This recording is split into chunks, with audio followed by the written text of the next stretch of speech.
Hi there team, Coach Alexa here. I'm going to talk a little bit today around my series on sort of health stuff that might impact our training around injuries. Now, I've done videos before, if you scroll back through my YouTube history, on running related injuries. But this one I'm going to talk about, I guess, kind of more general injuries, because we can injure ourselves outside of running. I was unloading IKEA flat pack stuff from the car last year, and on the edge of the pavement outside our house spectacularly went over on one of my ankles, which was painful. I've had runners that have stubbed their toes just going into bed in the evening on the leg at the bottom of their bed. I've had people just, fall down stick a foot down a rabbit hole on a dog walk and, stick your arm out and end up, damaging their hand and their wrist. So it's a big category of stuff. There's sort of accidental injuries and things that we just might pick up in the course of life and all the other stuff that we do outside of running.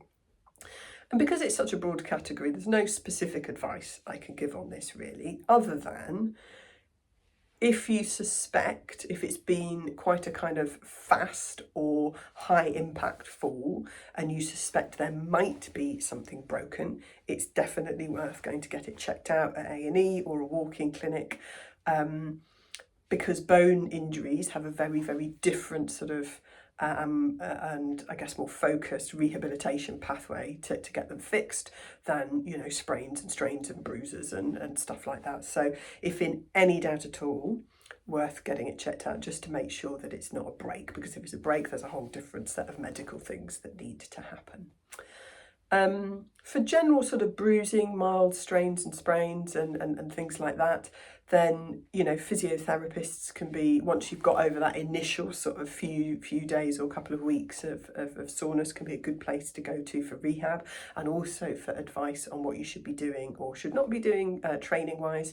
And always ask them if they say, oh, I wouldn't run for the moment or I wouldn't do this for the moment, what the alternatives are, what other things you could do to keep up those aspects of your fitness in the meantime.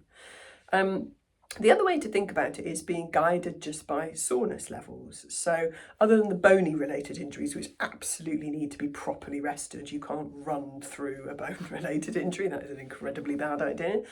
But a lot of other soft tissue related injuries, so I'm talking, sort of minor damage to our muscles or a little bit of a sort of tendon strain or, something like that, still respond to movement and exercise, but you've got to be careful about how the body responds to that.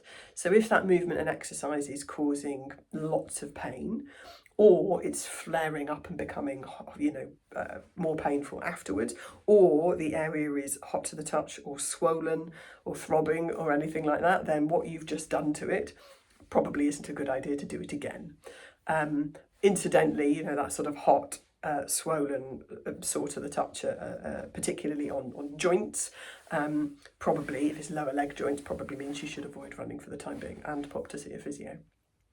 But, if you've sprained your wrist, for example, doing something, innocuous and silly, which is always how these things seem to happen to me, and you fancy going for a run and you do go for a run and it's a little bit sore during the run and a little bit sore afterwards, but then it settles down later in the day, you might be fine. So, pop to see a medical professional if in any doubt.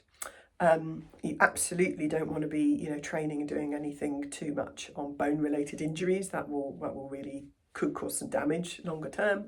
But if in doubt, be guided as well. Be guided by your body and how it feels during and after. Hope that's useful.